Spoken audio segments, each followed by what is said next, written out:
What's up? I just came back from Jeff Walker's event, LaunchCon in Dallas, Texas, and I have so much to share.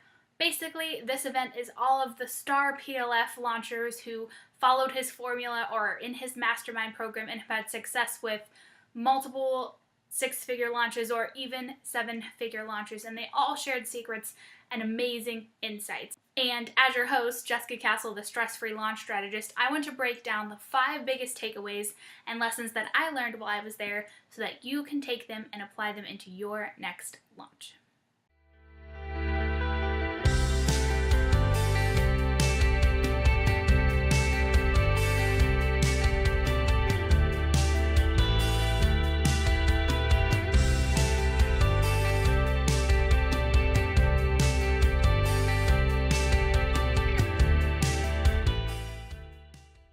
Basically, this event is like crack to me, right? Like brainstorming about launches for 3 days and getting to network with people and talking about launches for 3 days straight. I was in heaven.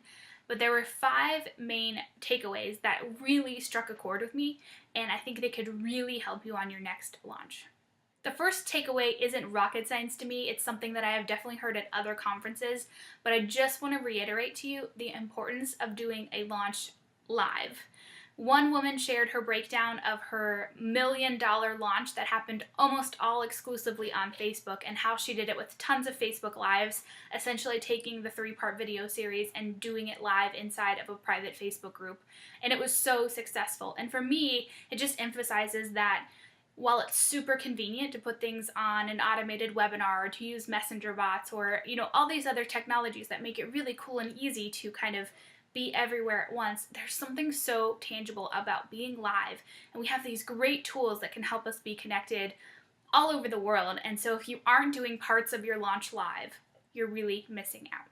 My second takeaway is from speaker Ryan Levesque, author of Ask, and he was talking about how you can use the premises of his book in your launch, right? So how you can ask your audience what they want or what they're interested in, and then how you can kind of tailor your launch around it. And one key takeaway from his talk was that you've really got to customize a user's experience. I think we're all so used to going to Chipotle and customizing our burritos, just me, or we are, going shopping online at our favorite stores and it's saying, we suggest this because you purchased this, or customizing our Netflix's accounts, right? We're so used to this kind of customized experience that if you can bring that to your launch by delivering tailored bonuses to what they're interested in, or sending the right testimonials based on their interest, that you can sometimes double or even triple your launch results just by asking and customizing their experience of your launch in your materials. The third takeaway from LaunchCon this year really got me excited, and it's that if you want to succeed with Facebook ads, you've got to plant your own trees. What does that mean? That means that you need to be taking advantage of retargeting ads and how well they are working, but not just any retargeting ads, specifically for retargeting people who watched your videos. So traditionally, I would do it for people who watch 10 seconds of a video or more. However, the speaker was suggesting that you actually target those people who watch 95% of your video, and that he was seeing ridiculous conversion rates. So if you think of some of the people out there that you see making those kind of like 60-second videos with like the headline across the top, like Gary Vee style, other people are doing it as well. If you were retargeting people who watched 95% of that 60-second video, and then you ran an ad to get them for your Evergreen freebie, not even during a launch, but just to be continually list building, you're going to get such great conversion rates by what he called planting your own trees. So instead of just Facebook always going after the lowest hanging fruit, if you build your own apple tree and it's all low hanging fruit, you can really succeed and get back to those old, 2015, 2016 Facebook ad costs. So yes, I call myself the stress-free launch strategist, but I have never really specialized in evergreen launches, although I have done a few. And there was something that one of the speakers said about evergreen launches that blew my mind. Are you ready? Evergreen launches don't mean that it's always available.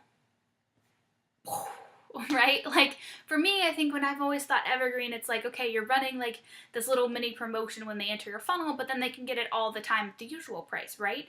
he was suggesting that's the total wrong way to do it, that the only time they see the special, essentially evergreen offer is when they first come into your funnel. So they are getting their special offer, they're getting 48 hours, 72 hours, something like that, a really quick chance to act, and then they can't go buy it later.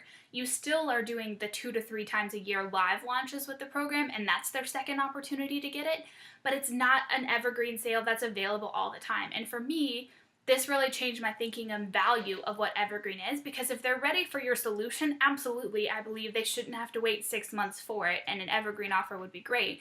But I was feeling like you were wasting so much value by having it open all the time and forcing and pulling teeth to get people to buy something, even for $97, right? So for me, this one is kind of a mind blower, and I'm super excited to kind of help some of my clients set up little tiny hidden Evergreen funnels and then still crush it on their big live launches. And the fifth and final takeaway that I really want to share with you, that was shared by one of the speakers in kind of just a panel. So there was a bunch of people kind of just discussing, how you could get more and better results. And one thing that really struck me is knowing who your audience is and how mature the market is, right? I can remember buying my first couple of online programs, and I was so looking for these magic bullet solutions that would tell me how to have a successful business online that I was buying everything. But now that it's been 4 or 5 years of being online, I've seen everything. So I'm a smarter person when it comes to marketing. So you gotta kind of market to me in a different way. So depending on how mature your market is, or who your audience is, and how much they've experienced of your product, it is very crucial to not just focus on your program and the big promise that you're making. So lose weight or build your online business. But if you really want to make sales, you have to focus on how. Put all the focus on your unique mechanism or your unique system. Let me give you a couple of examples if this hasn't landed for you yet. Let's say you are running a program and you're a health coach and you want to help people lose 10 pounds. If it's my very first program, I am all in. If it is after Jenny Craig, if it is after Weight Watchers, if it is after all these things, and I've heard the promise of losing 10 pounds, I'm so over that promise, even though that's still what I want.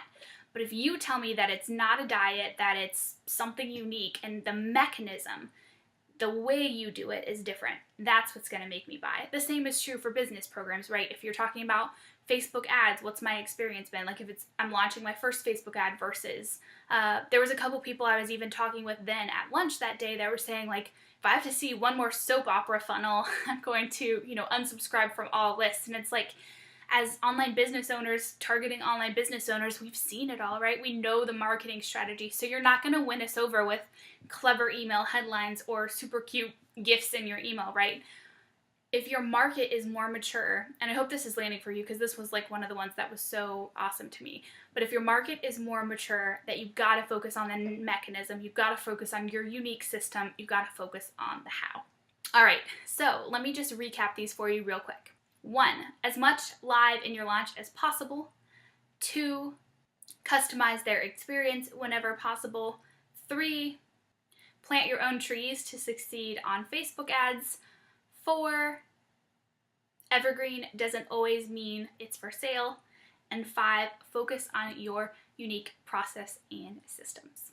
So I hope this video was helpful to you to just kind of give you a recap of some things I learned at LaunchCon.